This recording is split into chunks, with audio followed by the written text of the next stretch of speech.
అగ్రిగోల్డ్ బాధితులకు ముఖ్యమంత్రి వైఎస్ జగన్మోహన్ రెడ్డి ఇచ్చిన మాటను సంక్రాంతిలోపు నిలబెట్టుకోవాలని Agrigold customers and agents association గౌరవ అధ్యక్షులు ముప్పాల నాగేశ్వరరావు డిమాండ్ చేశారు.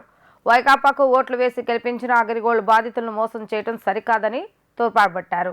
విజయవాడలోని హనుమంతరాయ గ్రంథాలయంలో రాష్ట్ర అధ్యక్షుడు ఈవీ నాయుడు అధ్యక్షతన అగ్రిగోల్డ్ బాధిత కుటుంబ సభ్యులతో 30 గంటల నిరసన దీక్షలు ప్రారంభించారు.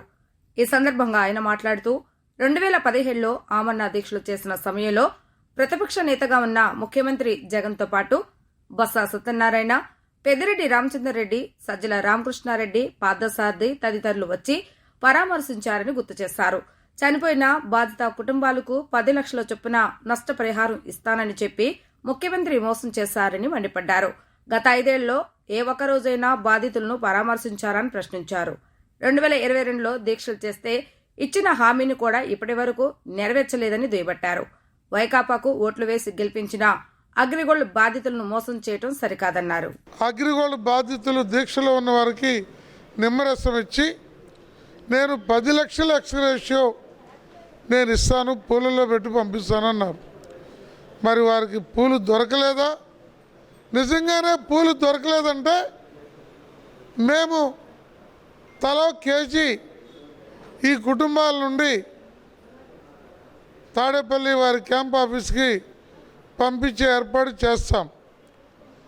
కానీ ముఖ్యమంత్రి గారి పట్ల ఇంకా ఎక్కడో కొంత నమ్మకం, చెప్పిన మాటని నిలబెట్టుకుంటాడని. అలాగే అందరికీ 6 మాసాల్లో వడ్డీతో సహా చేస్తాను, నాది మానవత్వంతో కూడిన ప్రభుత్వం కూడా మాట్లాడారు. అందువల్ల ఈ 2 కీలక అంశాలు, ఇందులో ఇళ్ల స్థలాలు కొనుక్కున్న వాళ్ళు, భూములు కొనుక్కున్న వాళ్ళు, పరివార స్కీములో డబ్బులు కట్టిన వాళ్ళు, మరి పెద్ద సంఖ్యలో వారి రిటైర్మెంట్ పెన్షన్ని డిపాజిట్ చేసిన వాళ్ళు, ఇళ్ళు పొలాలు అమ్మి ఓ పావులా ఎక్కువ వడ్డీ ఆశ చూపారని అందులో డిపాజిట్ చేసిన వాళ్ళు పరమ హింస అనుభవిస్తున్నారు, రోజు చచ్చి బ్రతుకుతున్నారు. అలాంటి వారందరికీ తక్షణ న్యాయాన్ని ఈ సంక్రాంతి పండుగ లోపు ముఖ్యమంత్రి గారు ఇచ్చేది ఇవ్వండి.